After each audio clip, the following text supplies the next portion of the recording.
The grand convocation hall of the Ethelgard Compact was a monument to stillness, a cavern of petrified light and fossilized sound. Its architecture was a symphony of impossible geometries, carved from a single, continuous crystal that pulsed with the captured light of a dying star, a heart beating once every standard cycle. Along the spiraling, concentric tiers of the chamber sat the high counselors, beings of such ancient lineage and diverse form that the very concept of a single biological kingdom seemed a quaint and primitive notion. There was the Signian patriarch, his body a constellation of crystalline nodes suspended in a personal gravity field, his thoughts rippling through the ambient psychic field as whispers of cold logic. Beside him floated the glimmer hive of Xylos, a swirling nebula of sentient motes that communicated in coalescing patterns of light and shadow, their collective consciousness a testament to a billion years of unbroken unity. And at the apex, on the dais of judgment, sat High Counselor Vorlag, a being of silicate flesh and molten core, his form a craggy mountain range of obsidian and cooled lava, his voice the grinding of tectonic plates. For 9 millennia, the Compact had known peace, a peace built on a foundation of absolute order and the memory of a single necessary act of terrible justice. But today, the stillness was a lie, a fragile skin stretched taut over a roiling core of disbelief, and a fear so profound it had no name. The subject of their silent terror hung in the center of the hall, a holographic projection that shimmered with an unsettling reality. It was a vessel, yet unlike any the galaxy had ever catalogued. It was not a thing of elegant curves or militaristic angles, but a stark, brutalist shard of absolute blackness, a void that seemed to drink the very light of the projection.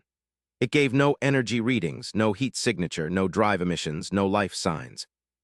It simply was a silent punctuation mark at the edge of the galactic disk, a place no one had ventured for 9,000 years. It had appeared without warning, without a ripple in space-time, as if it had simply willed itself into existence. And it was not alone. Behind it, stretching into the perceived void, were others, a fleet of silent, light-devouring ghosts. They did not answer hails. They did not move. They simply waited, their presence a cold weight on the psyche of every being in the convocation. It is a phantom, the Signian Patriarch's thoughts echoed through the chamber, a cascade of pure, emotionless logic. An echo, a complex sensor anomaly generated by the lingering radiation of the exclusion zone. Our archives are replete with such phenomena following stellar-level cataclysms. To entertain any other possibility is to indulge in primitive superstition. The psychic whisper was meant to be reassuring, a balm of reason on the fevered imagination of the lesser species. But it failed. The silence that followed was heavier than before, thick with unspoken dissent. The glimmer hive of Xylos pulsed, a slow, deep violet. The anomaly has a vector. Their light patterns formed into translatable concepts, a voice of a million tiny whispers. It is a deliberate vector aimed at the galactic core, at us. Phantoms do not possess intent. Vorlag, from his dais of judgment, shifted his immense weight, the sound like a distant avalanche. His glowing internal core brightened, casting long, dancing shadows across the hall. Intent, he grumbled, his low-frequency vibration resonating in the very crystal of the chamber. We have debated this for 3 full cycles. Our finest analysts, our deepest thinkers, our most sensitive precogs, they are all silent. The object defies analysis because it defies the known laws of physics. It is a nullity, a hole in the universe wearing the shape of a ship. He paused, letting the weight of his words settle. But it is the symbol on its hull that gives pause to logic, a symbol we erased from every star chart, every historical text, every memory stone. A symbol we believed we had consigned to the abyss of forgotten things. He gestured with a massive, craggy limb, and the holographic image zoomed in on the leading edge of the black shard. There, etched not in light or energy, but in a deeper, more profound absence, was a simple geometric shape, a circle divided into 4 equal quadrants by a cross. It was the ancient sigil of Terra, the symbol of Earth, a planet that no longer existed. A planet that the Ethelgard Compact, in its infinite wisdom and fear, had scoured from the heavens 9,000 years ago. The silence in the chamber was no longer still. It was screaming. They had believed the act to be a final, terrible necessity. The species known as humans had been a galactic anomaly, a chaotic variable in the carefully balanced equation of cosmic civilization. They were young, aggressive, and expanding with a terrifying velocity. Their biology was absurdly resilient. Their minds a paradoxical blend of savage instinct and breathtaking brilliance. They adapted to any environment, overcame any obstacle, and their capacity for both creation and destruction was boundless. The council had watched them, studied them from afar, and had come to a unanimous conclusion. They were a plague, a fire that, if left unchecked, would consume the entire galaxy. So they had acted. A fleet of unimaginable power, drawn from every member species of the Compact, had descended upon the Sol system. It was not a war, it was an extermination. The sun was temporarily snuffed, the planet's atmosphere ignited, its crust cracked open, its very core extinguished. The act was recorded in the Compact's most secret archives as the Great Cleansing, a necessary, if regrettable, surgery to preserve the health of the galactic body. The guilt, for some, had been a dull ache that faded over the millennia. For others, it was a source of quiet pride, a testament to the Council's resolve to protect order at any cost. But for all of them, it was supposed to be over, finished, a closed chapter in a very long book. "It cannot be them," rasped a reptilian counselor from the lower tiers, his forked tongue tasting the chamber's charged air. The species was annihilated. Every cell, every fragment of their genetic code was cauterized by stellar fire. We watched their world burn. We sifted the ashes. Nothing survived. His words were a desperate plea for reassurance, a prayer to the established facts of history. But the black ships hung in the void, a silent, irrefutable contradiction. The glimmer hive pulsed again, a frantic, shimmering silver this time. Perhaps it is not survival," they whispered. "Perhaps it is a consequence, a karmic echo, a ghost raised by our own ancient sin, given form by the universe's memory." The idea, poetic and terrifying, sent a ripple of unease through the more mystically inclined members of the council. Vorlag dismissed the notion with a low growl. "The universe does not remember, it simply is. This is not a ghost, it is a question, and it is a question we must answer." He turned his molten gaze towards the Cygnian patriarch. "Your logic is cold and precise, patriarch. It has served this council well, but logic is built upon known data. We have no data here. We have only an impossibility. What does your logic suggest we do with an impossibility?" The patriarch's crystalline form shimmered, the internal light shifting as it processed the direct challenge. "The logical course of action is to approach the anomaly," the psychic voice returned, devoid of any hesitation. "Cautiously, we must gather data. We will send a probe. If the probe is destroyed, we will have our first piece of new information. If it is ignored, we will have our second. All fear is born of ignorance. We must dispel the ignorance." The plan was, as always, impeccably logical. But it did nothing to soothe the primal, instinctual dread that had taken root in the heart of the convocation. The fear was not of a physical threat. The combined might of the Ethelgard Compact was supreme. No single fleet, no matter how advanced, could stand against it. The fear was something deeper. It was the fear of a broken axiom, the terror of a fundamental law of the universe being proven false. The dead were supposed to stay dead. The past was supposed to stay buried. They had committed an act of cosmic finality, and the universe was now suggesting that finality was an illusion. For 9,000 years, they had been the undisputed masters of their reality, the architects of galactic order. Now, they felt like children who had thrown a stone into a pond, and 9 millennia later, the ripples were returning as a tidal wave. The black ships waited, silent and patient, and with every passing moment, their silence grew louder, a thunderous roar of judgment that echoed not in the chamber, but in the dark, hidden corners of the Council's collective soul. The age of certainty was over. The age of humanity, an age they thought they had aborted in its cradle, was perhaps just beginning. The probe, a marvel of compact engineering, was a sliver of polished chrome and sensor arrays, designed to be as unobtrusive as the gaze of a distant god. It slipped through the void towards the silent human fleet, a mote of dust approaching a mountain range. It moved with cautious grace, its every system triple redundant, its communication beam a tightly focused whisper back to the Ethelgard command vessel that lurked just beyond sensor range, itself a behemoth of staggering power and complexity. On the command bridge of the Vigilance, a ship whose very name bespoke the Compact's philosophy of perpetual watchfulness, a council of military and scientific leaders observed the probe's approach through a constellation of holographic displays. The air was thick with a tension that was almost physical, a pressure that squeezed the respiratory systems of assembled beings. The probe's initial sensor sweeps returned nothing. Absolutely nothing. It was like scanning a hole in spacetime. The black hulls of the human ships did not reflect energy, they absorbed it. They did not radiate heat, they were at a perfect, impossible zero. They did not bend gravity, they were massless according to every instrument. It was a fleet of ontological impossibilities. Chief Science Officer, a gelatinous being of immense intellect from a methane dwarf world, quivered, its internal bioluminescent organs flashing in a rhythm of profound confusion. "Their hulls, they are not made of matter as we understand it," it gurgled, its voice a series of modulated gas expulsions. "They are folded spacetime, a controlled singularity flattened into the shape of a vessel. To move through space in such a thing would not be to travel, but to redefine one's location. Instantly."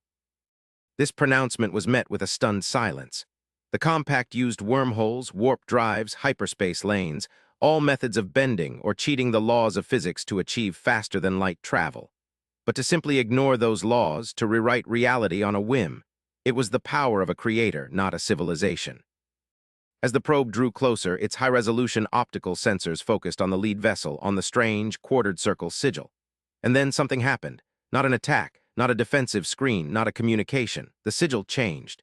The lines of absolute blackness that formed the cross and circle began to flow, to shift like liquid shadow. They reformed into a new pattern, a complex, elegant script of flowing lines and precise angles. It was a language, an invitation. The Vigilance's translation engines, archives containing every known language, dialect, and glyph from a million worlds, whirred uselessly. The script matched nothing. It was utterly, completely new. Yet, as the bridge crew stared at the alien text, a strange feeling began to dawn on them. A sense of comprehension. Not a literal translation, but an intuitive understanding, as if the language was communicating directly with the deepest structures of their consciousness, bypassing the need for grammar or vocabulary. The message was simple, and its simplicity was more terrifying than any threat. It said, "We see you. We have been waiting. Approach and speak." A frantic debate erupted on the bridge, a microcosm of the one happening back in the grand convocation hall. To accept the invitation was to walk into a trap of unknown design. To refuse was to show fear, to cede the initiative. The military commander, a towering insectoid with a chitinous exoskeleton scarred by 100 campaigns, argued for a show of force. "We should deploy a wing of fighters," he clacked, his mandibles clicking with agitation. "A demonstration. Let them see that we are not intimidated by their parlor tricks." But the science officer trembled and gurgled a dissent. "Their parlor trick involves manipulating the fabric of reality. Our fighters would be like stones thrown at a god. What if they simply unfold our ships, atom by atom?" The fear was palpable. For the first time in millennia, the Ethelguards were facing an unknown they could not quantify, a power they could not measure. The decision ultimately came from High Counselor Vorlag himself, his voice booming through the bridge's comm system, a wave of pure authority. "You will accept the invitation." There was no room for argument. A single diplomatic shuttle, small and unarmed, was dispatched from the Vigilance. Aboard was a delegation chosen for their diverse expertise and psychological resilience. A Cygnian diplomat, whose logical mind was thought to be impervious to fear. A Xylo's hive-mind emissary, to perceive any psychic or empathic manipulation. And leading them, a being named Kalen, a member of a species known for their unwavering courage and diplomatic acumen, his body a tall, slender form of bioluminescent cartilage and sinew. Kalen had studied the archives of the Great Cleansing. He understood the crime his ancestors had committed. He was chosen not just for his skills, but as an act of penance, a living apology sent into the jaws of the ghost they had created. As their shuttle approached the lead human vessel, a section of the impossibly black hull dissolved, not opening like a door, but simply ceasing to be, revealing an interior of soft, white light. There was no docking tube, no energy field. The shuttle was simply drawn forward by a gentle, irresistible force, passing through the boundary of the ship as if it were crossing from water into air. They landed in a chamber that was as disorienting as the ship's exterior. It was vast, boundless, with no visible walls, floor, or ceiling, only a uniform, gentle luminescence that seemed to emanate from everywhere at once. The air was breathable, the temperature comfortable, the gravity Earth-normal, a fact that sent a shudder through Kalen. T was a deliberate, calculated detail, a reminder. Waiting for them was a single figure. It was humanoid, bipedal, and instantly recognizable from the forbidden archival records. A human. It was tall, clad in a simple, seamless garment of dark gray that seemed to shift and flow like smoke. Its features were placid, the face calm and unreadable, the eyes a deep, dark brown that held a stillness Kalen had never encountered. There was no anger in those eyes, no hatred, no thirst for vengeance. There was only a vast, serene, and deeply unsettling calm. The human stood with its hands clasped loosely behind its back, its posture one of relaxed readiness. It was the calm of a mountain, of a deep ocean, a calm that spoke of immense, contained power. "I am Navigator," the human said, and its voice was the most shocking thing of all. It was not broadcast through a translator. The words formed directly inside their minds, perfectly rendered in their own native languages, yet with a single shared timbre, a voice that was melodic, measured, and utterly devoid of inflection. It was the voice of a machine, yet it held the resonance of a living soul. "Welcome aboard the memory of Earth. You have come a long way, 9,000 years to be precise."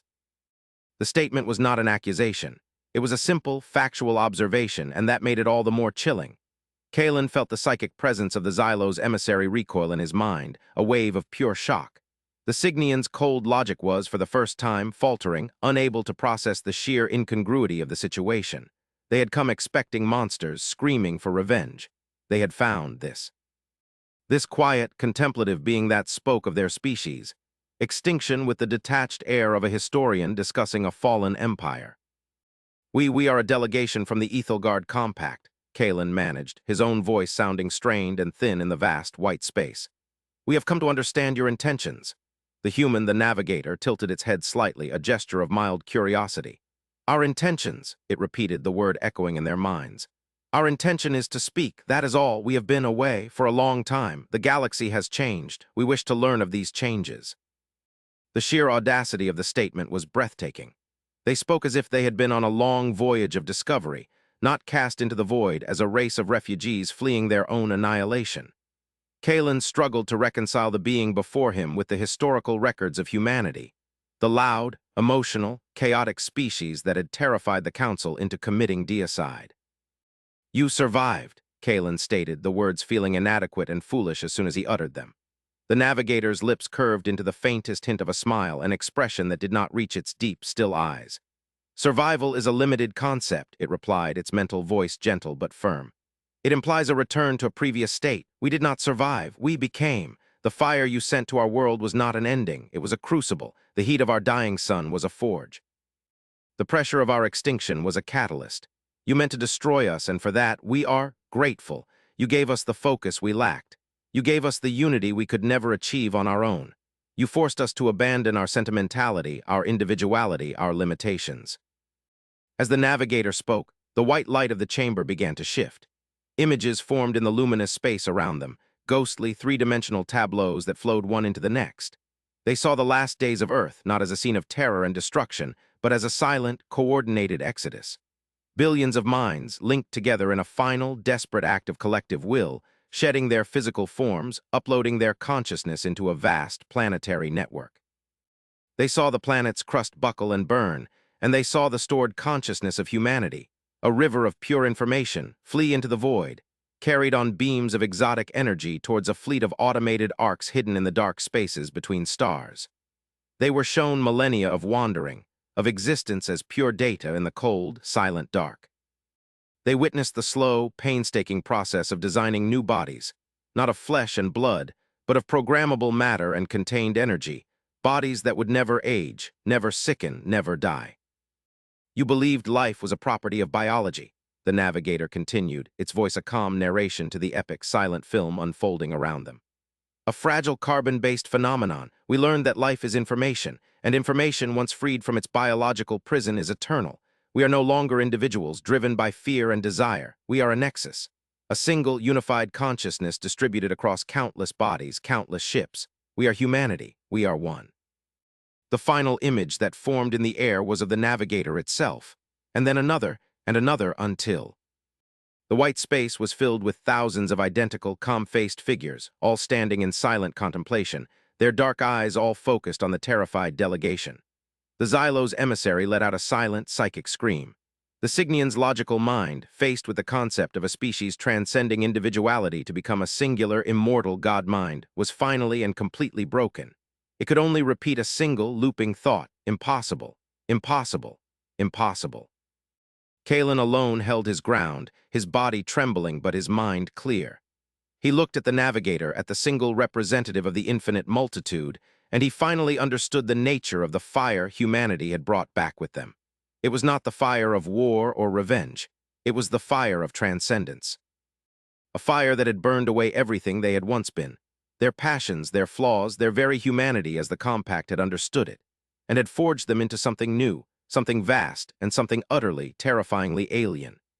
He looked into the navigator's calm, ancient eyes and saw not a victim seeking justice, but a force of nature that had come home, not to reclaim its lost world, but perhaps to claim the entire galaxy. The silence stretched, and Kalen knew, with a certainty that chilled him to his core, that the most important conversation in the history of the galaxy was about to begin, and that the Ethelgard Compact had come to it utterly, hopelessly unprepared. They had tried to extinguish a wildfire and had instead created a star. The return of the delegation to the Vigilance was a quiet, somber affair. Kalen's report, delivered directly to High Counselor Vorlag and the assembled convocation via a secure psychic channel, was received in a silence so profound it felt like the entire galaxy was holding its breath. He spoke of the boundless white chamber, of the single, calm navigator who was also a multitude, of the revelation that humanity had not just survived, but had evolved into a post-biological hive-mind civilization. He recounted the humans' unnerving gratitude for their own extinction, their description of the great cleansing not as an atrocity, but as a catalyst, a necessary crucible. He explained their new nature, a singular consciousness, immortal and unified, its bodies mere vessels, its ships not machines but extensions of its own being, crafted from the very fabric of spacetime.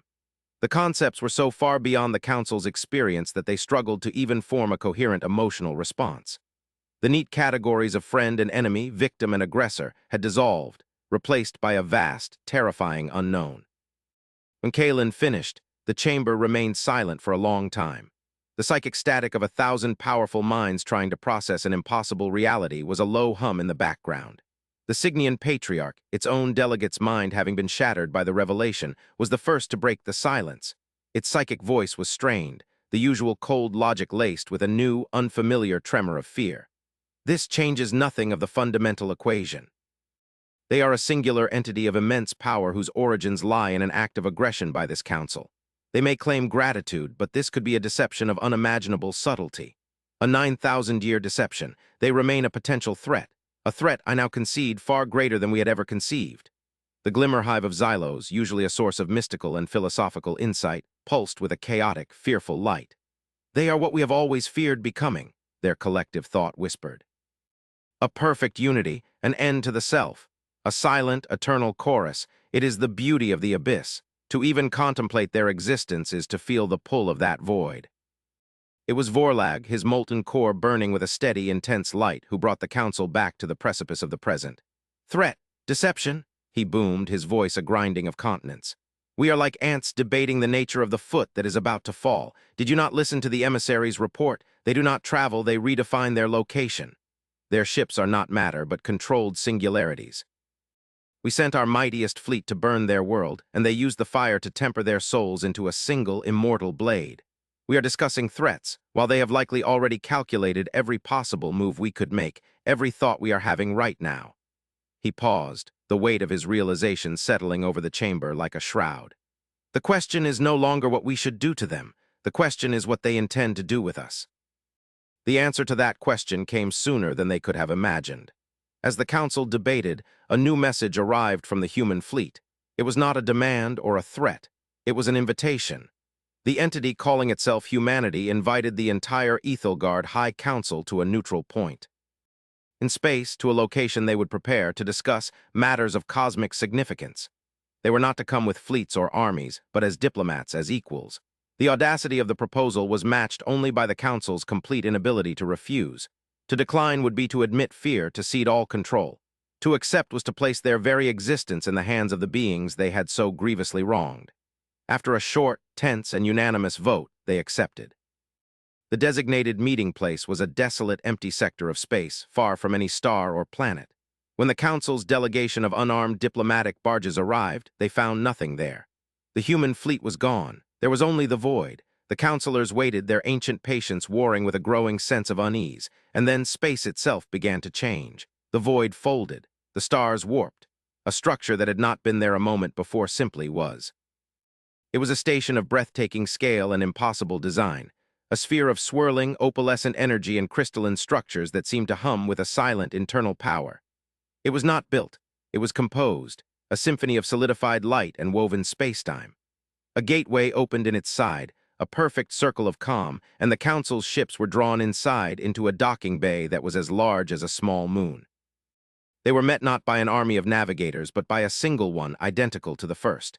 It led them through silent, luminous corridors to a chamber that mirrored the council's own convocation hall, a gesture of respect that was both poignant and deeply unsettling.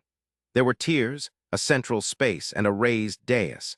But instead of one seat of judgment, there were two, one for High Counselor Vorlag and one for the navigator. As the counselors took their places, they felt a profound and unnerving sense of peace.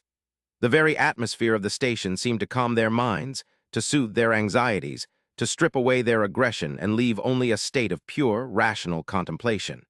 It was a form of environmental control so subtle and so absolute that it was more terrifying than any weapon. "We thank you for coming." The navigator's voice filled their minds, calm and resonant. "We understand your apprehension. You have spent 9 millennia believing you were the ultimate authority in this galaxy, the guardians of order, the arbiters of life and death. It is a difficult illusion to relinquish." Vorlag shifted on his dais, the silicate plates of his body grinding together. "We have not relinquished it," he stated, his voice a low rumble of defiance. "We have come to hear what you have to say. You speak of gratitude for your destruction, yet you return with power that could unmake us all. Forgive our skepticism." The navigator inclined its head.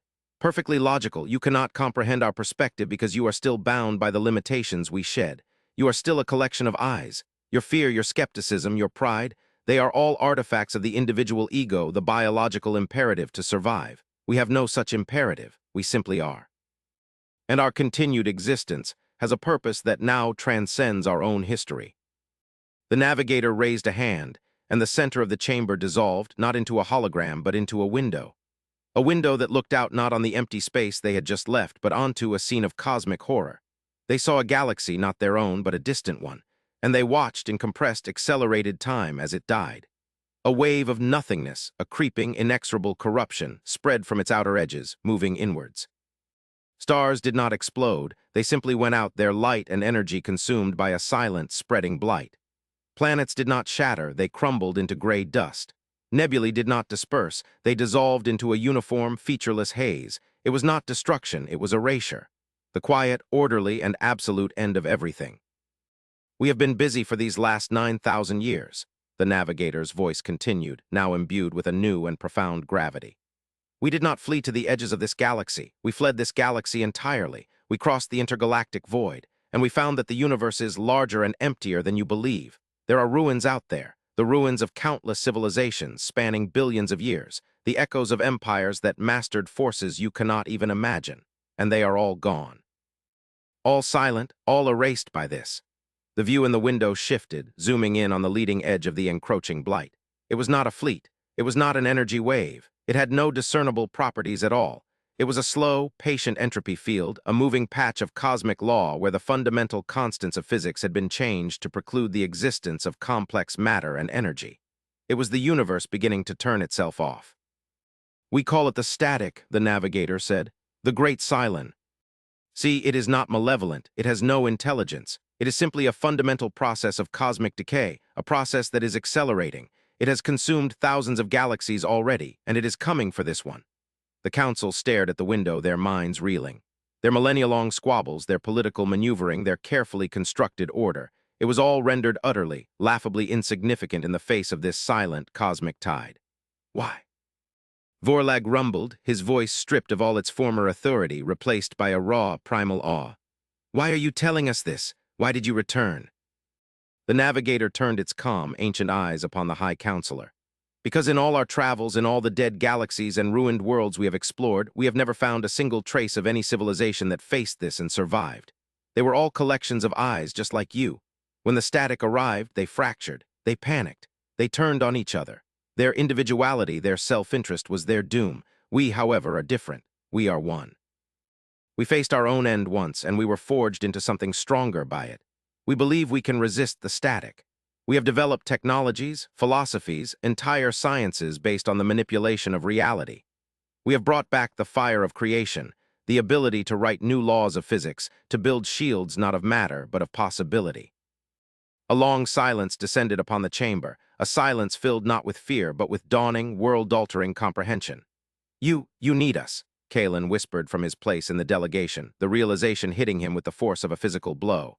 The navigator's gaze shifted to him, and for the first time there was something akin to warmth in its mental voice. "We do not need you in the way you understand the term. We could face the static alone, and we would likely survive. But we would be the only thing left in this galaxy, a single, lonely mind in an ocean of silent dust. We spent 9,000 years in solitude. We have no desire to repeat the experience. We did not return for vengeance, high counselors. We returned to offer you a choice." The window to the dying galaxy faded, and the chamber returned to its serene, luminous state. "The Ethelgard Compact is the most stable, most powerful multi-species coalition this galaxy has ever known," the navigator stated. "You are divided, you are flawed, you are trapped by your egos, but you are also capable of great things. You have maintained a fragile peace for millennia. You have the infrastructure, the resources, the sheer diversity of thought that we now lack. We have the knowledge, the focus, the power to face the coming end. Alone, we will each be diminished. Together, we might just be able to save everything." The finality of the proposal hung in the air. It was not a negotiation. It was a statement of fact. Humanity had not returned as a prodigal son, nor as an avenging angel. They had returned as a prophet, bearing news of the apocalypse and offering the only possible salvation. They were offering to share their fire, the fire of transcendence and creation that had been born in the ashes of Earth. The choice was simple: cling to the old ways, to pride and fear and individuality, and be erased by the coming silence. Or join them, evolve, become something more, and stand together against the dying of the light. High Counselor Vorlag looked at the calm, patient navigator. He looked at the faces of his fellow counselors, seeing in them the reflection of his own shattered certainty. 9,000 years ago, his predecessors had judged humanity and found them wanting, a threat to be eliminated. They had cast them into the fire, believing it to be an ending. Now, their descendants had returned from that fire, not as enemies, but as the galaxy's only hope. The irony was so profound, so cosmically vast, that it bordered on holy. The weight of millennia pressed down on Vorlag, the legacy of his entire civilization. The future of his and every other species in the galaxy rested on his next words. He took a slow, deep breath, the sound of grinding stone and shifting magma, and prepared to answer. The age of the Ethelgard Compact was over. The age of unity, or the age of oblivion, was about to begin. The choice at last was clear. The returned humans had offered not a war, but a covenant, and it was a covenant the galaxy could not afford to refuse. They would have to learn to trust the ghosts they had created. They would have to learn to wield the fire that had once been meant for their destruction. And they would have to do it together as one before the great, silent static consumed them all.